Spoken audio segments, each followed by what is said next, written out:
Welcome back to the Powered Up Coaches Show, sponsored by Sideline Power, your number one choice for coaching communications and all things sports tech related. The Powered Up Coaches Show goes beyond the X's and O's and really delves into why coaches do what they do. How does a coach create winning seasons year after year after year? In this week's episode, voice of Ashland Greenwood football, Tim Washburn sits down with Grant Treynowicz, head coach at Lincoln Southwest. Now, Coach Treynowicz has come a long way from drawing X's and O's in spiral notebooks after school for his backyard football games. They get into things like what are BCDs and why is coach trying to get rid of them? How does stacking chairs after lunch show the culture that he has developed in the program outside in the community? And what does a newly developed leadership council have to do with building bonds and community within the program? It's a great episode that you're not going to want to miss. So stay tuned and stay powered up. Well, this is great. I get to talk with Grant Treynowicz, a brand new rookie head coach, rookie to a podcast too on Sideline Power as well. Correct. We're just breaking you in all over the place. That's right. Yes, sir. So, Coach, thanks for joining us. Listen, you are a Lincolnite, and I get to talk to a lot of coaches, and it seems like in Nebraska, everyone comes from a very small town. But you grew up in the capital city. Do you consider that, and did you consider it a small town when you were growing up? I didn't consider it a small town. My mom was from Gering, so driving out there almost every summer, going down I-80 and through Ogallala and things like that. So I knew what a small town was. So no, I did not consider Lincoln a small town. I was just going to say that was the definition right there of Gering, right? Yep. And tell me a little bit, though, what it was like to grow up in Lincoln, because I know you're a huge Husker fan, and we're going to talk about some royalty. You're part of that Husker royalty. But what was it like to grow up in Lincoln? What were the things that kept you busy? So kind of different nowadays. Like back then, you're always out biking with your friends and playing cops and robbers and running around. So I lived just north of what's now South Point. But back then, riding your bikes around there, that was all dirt. So just to see how much the city has grown south and east, I mean, none of that was there when I was growing up. So it's just crazy how things have changed from when you were 9 or 10 years old. So you had some open space. Oh, you yeah. guys could go. So a little football being played? Oh, absolutely. Yeah, there's a park just about 3 blocks down. And so, we'd go there and play football. There was another open field the other direction a couple blocks. So, yeah, we played a lot of football, basketball, baseball, just whatever we could do. How'd those get organized? So we had me a little bit, but we had a neighborhood group and just always hung out together, lived on the same street. So yeah, that's kind of a lost art, isn't it? I mean, I remember too as a kid growing up, there were always and you'd get the phone rolling. Of course, back then it was landline, mm-hmm. But it was a lost art because we did it all, right? Parents didn't do anything. Kind of a lost art these days, isn't it? It is, yeah. The kids we see, they don't play as much pickup football as say when some of us that are coaching now did when we were kids. Yeah. So yeah, it's definitely different. So would you prefer that as a head football coach? You want to see those impromptu games just spark up, or do you like the organized nature of it? Oh yeah, I know. I like the impromptu stuff. Like as much as you can get out when you're a kid, just learn how to catch and how to get open. Because when you play football, everything's man to man. Yeah. So right. learning how to throw, learning how to catch, how to cover, how to play the ball in the air. Yeah, that's awesome. Yeah, and this is coming from a future offensive lineman. Yeah, for sure. Well, we're going to talk about that in a little bit. But, you mentioned that you got a chance to go to some Husker football practices back in the heyday in the middle of the 90s. And, of course, your uncle, Mark Treynowicz, who All-American, picked first in the second round, just missed the first round, but he was picked first by Buffalo in the second round. What was it like growing up in that the house of royalty, Husker royalty, when you were a kid? Did you even notice it? No, I didn't really notice it. I thought it was cool, younger, getting to go to some of those practices. Coach Tenneper and Coach Young, the line coaches were still there. So I got to go to 1 or 2 in a span of like 3 years, and I just thought it was awesome having those guys being able to sign my pennant and take pictures with some of those guys and to look back on that and some of those names that are on the pen. It's just incredible how much talent was there back then. One stand out to you? Anyone really stand out, treat you well? Or Yeah, actually, 2 actually. So I remember Brooke Behringer. taking time out of practice to come over and sign my pennant. And Lawrence Phillips actually did the exact same thing. Took time out of practice to come sign my pennant and take a picture. So that's pretty cool. You know, a tragic story, but it seems to be consistent. Everyone said, you know, who met him in situations like this, that he did have an incredible heart. And it's so sad to see what happened there. But Brooke Behringer as well, you know, what stands out specifically about either of those two guys? It was so just their willingness to come talk to you on the sideline. You know, a lot of the not that right or wrong. You know, obviously you're playing football for Division I football for a top 10, top 5 program at the time, so you should be focused on practice and focused on getting better. But just the uniqueness of, you know, hey, I'm going to take a break here and, you know, go meet a fan and a former player and talk to those guys for a little bit. Yeah, they were humble for sure. So speaking about humble, you get through here, you football. When did you know, by the way, the football was a passion for you? I mean, I have a feeling you had a chance to play a lot of different sports when you were a kid, but when did it click that, hey, this is my love? It was really early on. I remember, you know, after school, just drawing plays and again, the backyard games and the impromptu games, just, you know, just drawing little 2-man routes and organizing things like that. So it was really early on, I knew. So you were drawing up plays just for your neighborhood games? Yeah, or? Yeah. Just, you know, we'd play 2-on-2 football and, hey, we're going to run this route and this route combination looks good, and, you know, simple things like that. Yeah, I think your parents probably knew at that point. I had a bunch of notebooks. Yeah, a bunch of notebooks. Tell me about the notebooks. I just, you know, little spiral notebooks, and just draw your little X's and O's. At that point, you really didn't know what any position was called. You know what an X receiver, a nickel was, and just have the X's and O's and fill them up. Try to make the little diagrams as best you can. And yeah, I got to imagine mom and dad were like pushing this as much as they could, right? Oh yeah, my mom still talks about it. She knows all about the notes. She probably still has some of them somewhere in her basement. Yeah, love that support.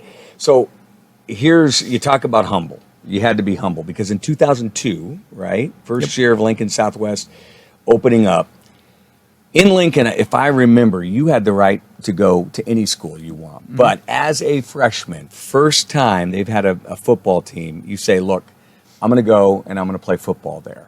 So did anyone try to talk you out of it? Because anytime a program starts up, it's hard. So walk me through that decision to go there. Yeah, no one really tried to talk me out of it. All of us, growing up in that part of Lincoln, you're all friends. You're all playing youth football together and youth sports, and so everybody was going to Southwest. There wasn't really any of us that were going anywhere else in Lincoln. So it was real easy in that way, and that we're going to stay together, take our friendships to Southwest. So that was a really easy decision on my part. Yeah, you know what's interesting about that is and I talked to coaches particularly in that Class B and the lower classes where oftentimes they feel like cities like Lincoln and Omaha, Elkhorn, Millard, things aren't contained, right? Whereas in Ashland, you know, everything's contained. But it sounds like you almost had your own little neighborhood here. That there was no questions from anyone that they were going to Southwest. Why was that? I think the excitement of having a new school and doing things that have never been done before. So at the time when we were growing up, the big football power in Lincoln Southeast, right? They had all those former Huskers, you know, the Rudes and Baugh was the quarterback, and just it's all, you know, Bowling, the tight end, going to Nebraska, just that was established. So I think just all of us were excited to kind of do our own thing and kind of blaze the path at Southwest. Yeah, but it wasn't an easy start, was it? No, you know, from a varsity standpoint, it took us a few years to gain some traction, get used to playing Class A football. But, you know, by the time that fourth year rolled around, things were kind of rolling a little bit. Yeah. Were you always destined to be an O-lineman? You were a center in high school.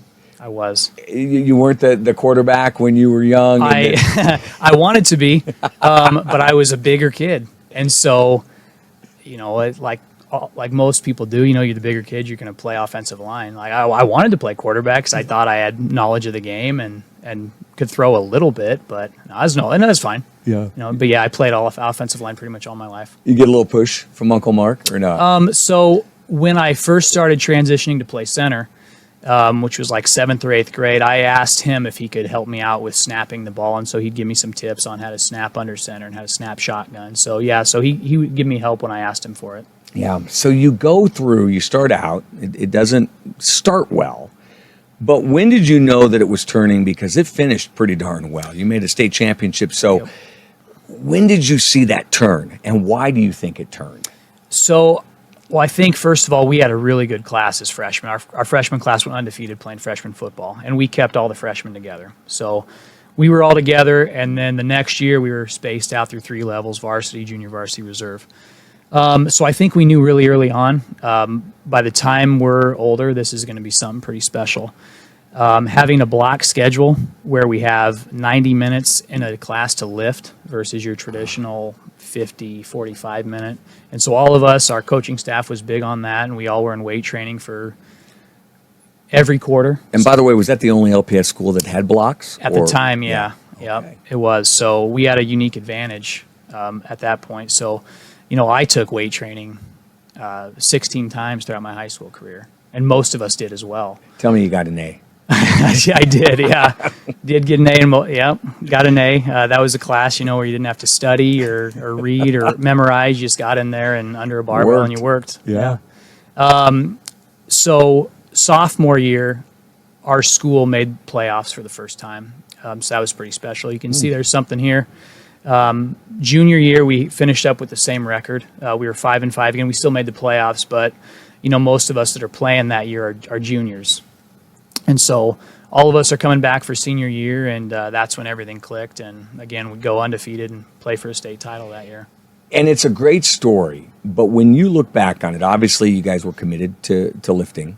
What do you think, though, the real story is? I mean, what got it to turn? What happened either culturally in that program, fundamentally? I think a lot of our guys that played on that team were multiple sport guys. We sent guys. There were 2 guys that played Division I baseball in that group, and they played football, basketball, baseball. So they weren't specializing in just one thing. A lot of those guys on the team did go play football in college, but they also wrestled, or they were on the basketball team, or they ran track, or they played baseball. So a lot of it was we were competing year-round in everything we did. Yeah, and I hear you say that, and I just asked a previous coach the same question. I know the coaches really like that multi-sport athlete. But the truth is, hey, if you're a great football player and you be great at it, that's what a coach wants, mm-hmm. right? But why does being a multi-sport athlete really give an advantage, or what does it give those players that play more than one sport? Well, I think it's that competition piece. So you're competing, that's part of it. You're competing all year round. You're training your body in different modes of athleticism. One of the top strength coaches in the country right now talks about how he likes his football guys to play soccer because, we're training straight line speed so often, but in soccer, you got to use that speed, but you got to move and you got to react to different pieces. Track's another big one, to work on getting faster and running mechanics. Certain guys like their kids to play baseball, so you're used to tracking a ball in the air and you're working on that hand-eye coordination. But a lot of times playing a different sport will help prevent some of that overuse and burnout as well. So keeping guys healthy year-round as well. By the way, Kyle Peterson, Coach Peterson from Aurora, I'm not kidding you. You guys are on the same path with that answer. It's almost like you guys, did you talk before you got here? I saw his name on the sign-in sheet, but other than that, I did not know he was going to be here. Yeah, well, he said a lot of the same things. And as a coach, I know you would love to see, your players play multiple sports. How do you inch them along? I think you find out, part of it's building that relationship and to see what they're interested in. The guys who want to go play college football, well, okay, if you want to play college football, here's what some of these other sports can do to you, or here's what the guys that are recruiting football look for in terms of their athletes. Some guys will only recruit multi-sport guys. And when you can do things like track and you get that verified speed, that opens up more doors football-wise for you as well. So it's finding out what people want to do, and if you want to go play college football, well, here's kind of the path that can help you achieve that goal. Yeah. So as the head football coach now at Lincoln Southwest, we talked about when you were growing up how you kind of had that self-contained neighborhood. Everyone just said, hey, I live in this neighborhood. I'm going to Lincoln Southwest. Now we fast forward 20 years later. How do you keep that neighborhood feel so that the kids in the neighborhood come? Or is that days gone by? It's definitely not the same. Especially, it just seems like it's more open enrollment now, especially, not like the transfer portal in college really helps anything. Because you do see some of that at the high school level. But I think it's just being transparent, because we can't, in Lincoln Public Schools, we can't recruit. Other districts can. We're not allowed to. So I can't go to middle schools and pitch them on the benefits of Southwest or why you should come or I want you to play football here. No sports in LPS can do that. So it's winning definitely helps, but it's also showing how much fun we're having, how we're developing kids as players and people, showing them kind of what college opportunities our school can provide, and also the academic side. Like we got a lot of great things going on at Southwest, not just in the sports world, but as a school as well. Yeah, and that's the big question, is how you differentiate, because every school is wanting to differentiate themselves, I'm sure, since recruiting isn't allowed. So tell me about, when you think about your mission and your vision for your program, what's it look like? So, and we've had great conversations with our players about this already, but we talk about, we want to focus on three things. We want to focus on our attitude, which are, when we talk about, there's things that we can control and things that we can't control. So, we can't worry about our opponents. We don't control our opponent. We control how we play. We can't control what somebody else is doing. We control us. And if we just continue to play after play, and we stack them up, the scoreboard is going to take care of itself. So whether that's, your schoolwork, socially with your friends, you just focus on the things you control, our mindset. One unique thing I think about us that's going to take a lot of teaching and a lot of practice is we're talking about eliminating what we call BCD, which stands for blame, complain, defend. So blaming things, blaming other people, complaining about circumstances, defending your actions doesn't really help you achieve a goal or build relationships or solve problems. So really hard to do. Easy to talk about, really hard to do, but we're working on that as our program with our guys. And the last thing... How do you work on it, if you don't mind me asking? I mean, what does that look like in practice? So part of that is, if a coach is correcting you, I'm not saying, well, he didn't do his job, or it's not, it's saying, you got to run this route like this, and it's not saying, well, it's yes, coach. And one of the things, we were talking about Coach Rule and Nebraska staff right now. So going down to practice, those coaches get after guys, and they get after each other as well. But when they do that, nobody takes things personally, and they don't hold grudges. It's never arguing back and forth. It's just yes, coach. Because arguing back and forth, it's not going to solve anything. It's not going to help the learning process or you getting better as a player. So I think it's just continuing to show examples and to use our leadership council, which we created this year, to use those 11 players to kind of help spread that message. And throughout the summer, as we're competing and as we're doing competitions, it's to use those teachable moments to show how blaming, complaining, and defending, it really doesn't help you achieve anything. Yeah. There's a lot of coaches that coach hard, and some coaches coach hard and you get pushback from players. Some coaches coach hard, like you mentioned, what you saw with Coach Rule, and these players are bought in. How do you accomplish that as a coach? I think the biggest thing is building relationships. It's getting to know your players, your students outside of football. So having those conversations, learning about their families, learning about their goals, finding those common connections, that's a big piece for us. And when we had our first staff meeting, I encouraged our coaching staff to build those relationships and to develop unique things to build connection amongst their position groups. And I have a feeling that you got a lot of this from Mark King, one of your coaches, and you say one of your greatest influences, your head coach, of course, when you were in high school. What did you learn from him? So with Coach King, first of all, you learned he's building a brand new program here at Southwest. So he was always big on the little details, doing the little things right. When we're running our sprints for conditioning, it's finishing through the line, not stopping a yard short, or it's when we're warming up, it's having a correct foot forward on the line. So he really emphasized little details, and he was also big on mindset. So what are you going to do when adversity happens? What's your thought process like? So those were two things I really took away from him. Yeah.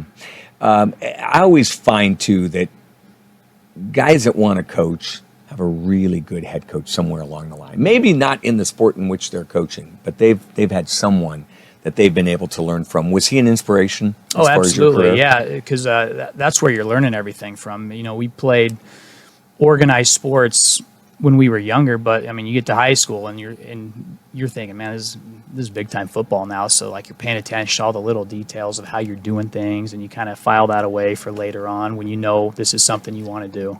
Yeah.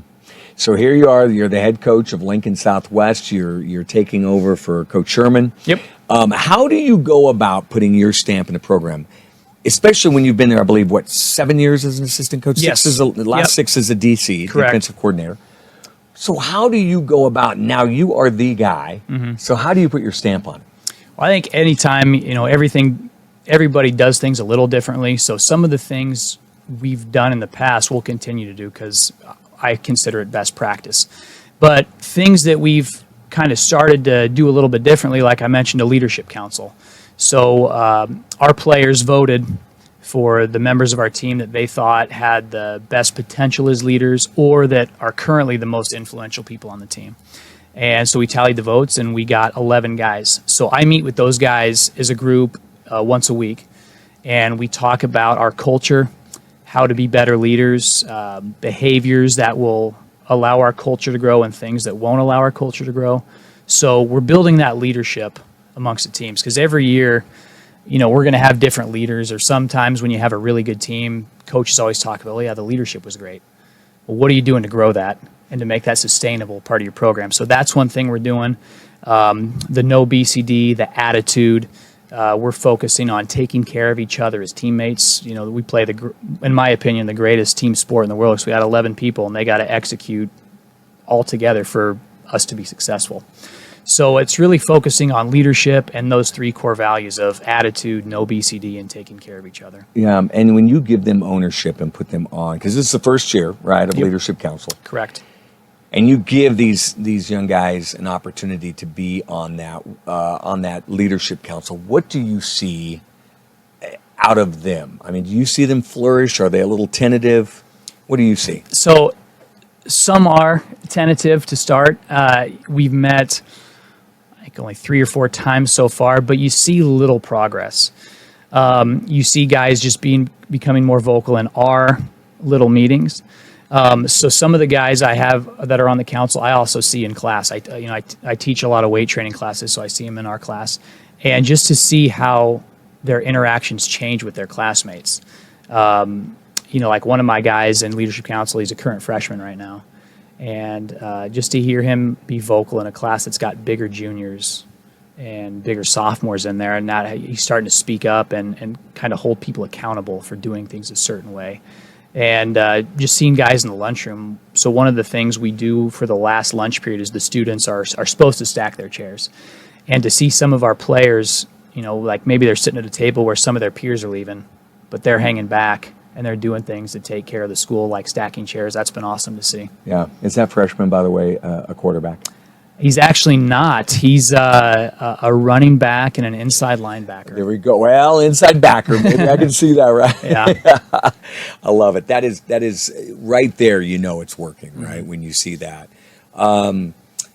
Tell me about some of the advantages of getting the promotion on the inside, and what's going to come behind it. What are some of the disadvantages? Sure. But having been there, what are some advantages that that you can leverage right out of the gate as the new head coach? Well, right away, you already have many strong relationships built with the kids. So I think there's already that buy-in piece.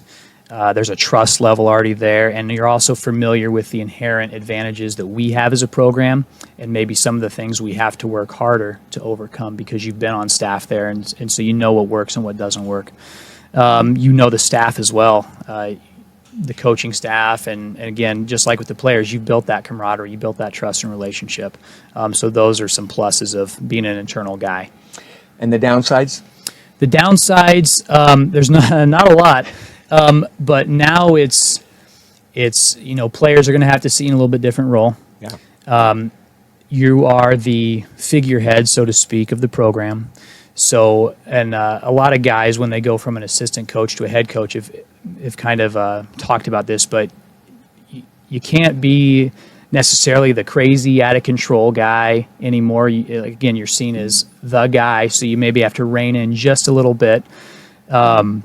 Are you a crazy, out of control assistant coach? I don't get that vibe from you. That's not really my style. I'm more, I don't know, meticulous, I guess, or detailed. But, on Friday nights when you put the hat and the headset on and the competitive juices are going, things get a little more animated for sure. For sure. I've seen that, yeah.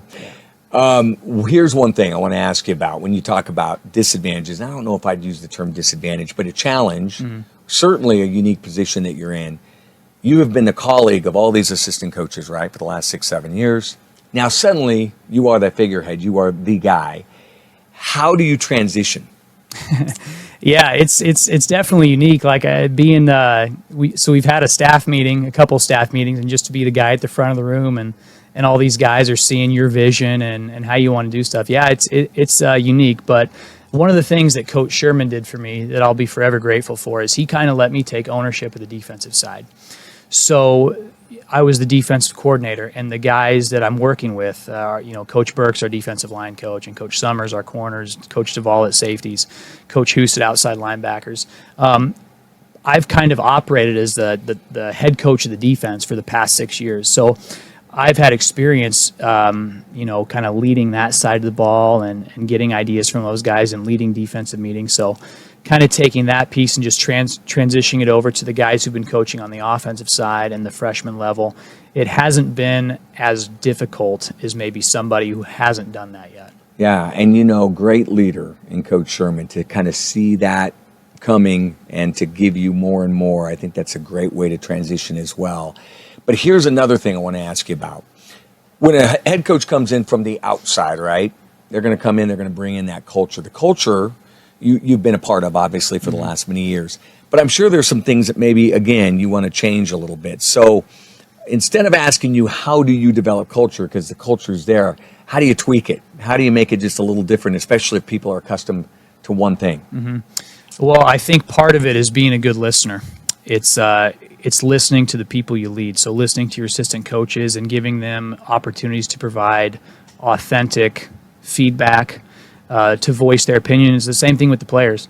Like these 11 guys, it's getting feedback from them, but it's also like the guys I coach. So I coached the inside backers for 6-7 years since I've been the defensive coordinator.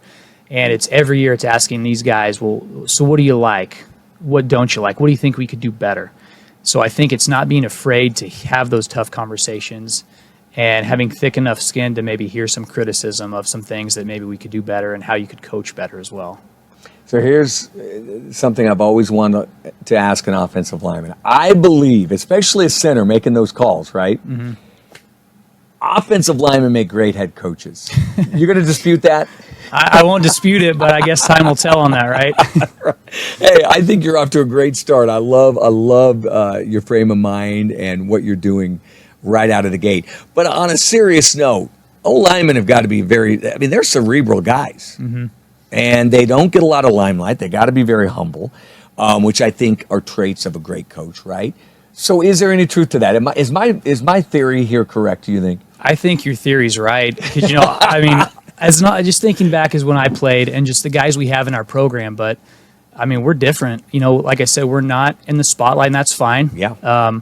But we're really... You learn how to gel with people and how to work together and how to communicate with other people.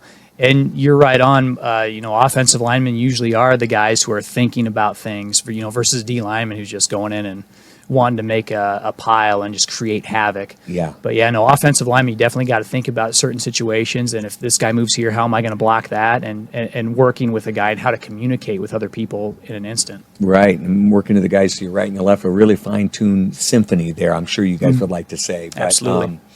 So let me ask you a couple of the how-tos, sure. The how-to questions. I want to ask, how do you develop a leader? Can leadership be developed? 100% it can. And that is one of the thoughts that really created the Leadership Council. Because, again, we want to develop leaders, year after year, the 2B seniors, the 2B juniors, and even, like I said, we got one freshman on our council right now. So absolutely you can develop that. And I think most of the research out there would say the exact same thing. But don't you see a mistake sometimes of coaches who just say, listen, Johnny, I need you to be a leader of this team this year, right? Mm-hmm. And it's throwing that expectation out without a lot of coaching. Does that sometimes happen, in the industry? And I know with the steps you're taking, you're avoiding that. Mm-hmm. But I would say a lot of coaches can learn from that, right? Instead of just saying, we need you to be a leader, here's how you're going to be a leader, right? Well, sure. It's like anything in coaching or teaching or education, right? You got to teach people how to do it, because people sometimes don't know. Or if you want somebody to learn a new skill, you got to teach them how to do it and then give them feedback on how they can become better at that skill. So I think a lot of coaches would tell you that that's a mistake that they've made in the past, or that they've seen being made. And so, yeah, you're right. We're trying to kind of get ahead of that curve and develop leaders throughout our program so we can sustain that culture year in and year out. Another thing that I talked with another coach about, and I'm curious to get your perspective, and I've seen this at Nebraska with Coach Rule. He's really trying to create teamwork by putting those groups of 12 guys together, saying, hey, you're going to go out and go to, bull riding contests and all these things, WWE events together and get points for it. So, again, what are some of your strategies to develop tighter brotherhood and team on with your squad? Well, yeah, you hit the nail on the head. One of the most prominent indicators of a powerful team is that connectiveness. So we are actually doing something similar to what Coach Rule did with his off-season training, and I just talked to our council about this, but we're going to have teams in our summer, and our leadership council is going to draft the teams. So they're going to get a chance to lead a small group of guys and develop that togetherness, and they get points for a lot of different things, and part of something they can do to get points for their team is to do things outside of football with each other, whether that's attending a certain event or maybe going and doing some community service to help out our community in Lincoln. And just the other day we talked about, as a council, what can we do to serve the people on our team? And those guys, and I just kind of sat back and let ideas come, and I didn't really say much. And they talked about, continuing to build that team bond and hang out with each other outside of school and outside of football, and go to things with each other and have meals together. So, all that I think is fantastic to build that camaraderie. And this is why sport is so good for things like this. Absolutely.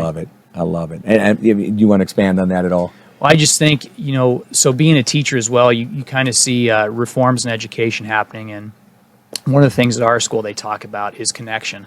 Is building that connection. So maybe somebody who has problem behaviors, when they feel like they're a part of something and something is important to them, they really don't feel like acting that way anymore. They kind of fall in with the group. Yeah. And here's something else. You talk about a team. Your most important team is at home. Your wife, you've got 2 daughters, a little teeny tiny one and a 4-year-old, right? Almost 4. Turns okay. 4 at the end of May. All right. So how are you going to integrate those girls into the program here? They're gonna occasionally come watch practice. They're gonna watch you diagram plays. Oh yeah. So they've already been a part of it. Yeah, I love it. Tell me about it. So Coach Sherman was always big on family and the connectiveness. So yeah, my oldest daughter Blake, she's attended a practice with me before and got to go out on the field and follow me around. They come to almost every game. So at the end of the game, she loves coming down on the field with me and running around. She likes hanging out with the cheerleaders and the staff at Southwest. When we go over to Coach Sherman usually hosted the family events after games, and she'd get on the marker board and try to draw with us sometimes. So, my wife, all the wives are good about hanging out with each other. So, no, it's definitely a family atmosphere. Yeah, there's no doubt that the hidden secrets behind all of this are the wives, because, 100%. This is, as you know, it can be up and down from time to time, and they're the rocks. Youth, from a standpoint of kids, and do you have kids down on the sideline? Do you have water boys? Tell me how you get, the youngsters involved in your program. Yeah, well, we got to be careful about kind of how we do that, because there's some stipulations with that. But like our coaches have kids, and so like they can be down on the sideline during games and helping out with being a ball boy or something like that. As far as the youth, there's some youth programs that use our field to practice. So, it's just kind of being a visible guy there and, asking the coaches if they need anything and just being visible to the young football players of Lincoln. I love it. We have a joke here in Ashland Greenwood because, of course, it's just one school in town. So we always say Coach Thompson has a record for water boys. He's got like 37 water boys every year. So, but that's a great way for those kids to see it up close, and they love it. So let's now transition out. This is how we finish every show, Coach. We have a 3 and out, and I know you're not going to have any 3 and outs this year, but we're going to do this except for right here today. So here we go. Give me two things that you have to have if it's going to be a great tailgate. 2 things that are going to be at this tailgate. Oh, man. Be correct with my answer here. You're going to have, some games, some yard games. So like cornhole or ladder ball. And then you got to have some type of a broader burger. Yeah. So, probably. But what is it? Is it broader burger? Oh, man. Give me a burger. If I had to go with one, I'll go with a burger. You're Nebraskan right there. All right. Over and under the Aaron Rodgers-led New York Jets. 10 wins. You're going over. Now, remember, 17-game season now. So 10 is 10 and 7.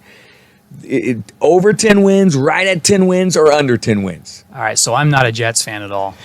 But are you now? I'm not. I appreciate what Aaron Rodgers does for the game, and I know how important quarterback play is in the NFL. So he's one of the best in the game. So I'm going to go over 10. You're going over 10. All right. Reluctantly over 10. I'm with you. I'm going under, but I'm with you. All right. Here's last one. Oh, this is a goodie. You got to pick one of these 3. Tommy Frazier's run versus Florida, where he broke about 72 tackles. Mm-hmm. The miracle in Missouri with the the flexion off the foot with Matt Davidson and of course Scott Frost. Or if I said Black 41 flash reverse, would you know what play that is? Absolutely. Okay. And that's the one I'm going with because I was in the stadium. I was in the stadium when it happened. So just to set it up for the folks, number 1 ranked Oklahoma comes visit the Memorial Stadium. Where were you first at in the stadium that game? Oh man, where I was in. I was West Stadium. West Stadium, and I think I had tickets in that little balcony cut out where all the seats are. So I'm pretty sure I was sitting up there. So walk me through it. What's it look? Are you buying it at all, or do you see Crouch down the sideline when Stubbs gets the pitch? When I was that age, I was still kind of following the ball as it went. So, you can see him turn around, hand off to Thunder Collins, pitch it to Stunts, and then, you're kind of looking down the sideline and you see it there and you're getting goosebumps when it's happening and everyone's just going crazy. So, yeah, without a doubt, that's the moment for me. That's the play. I actually got a little goosebumps here just thinking about it. Coach, listen, I'm all in on Lincoln Southwest. I love what you're doing. I love your philosophy, and I tell you what, they made a great hire. And I truly appreciate you coming on the show today. Can't wait to watch you this year. Absolutely. My pleasure.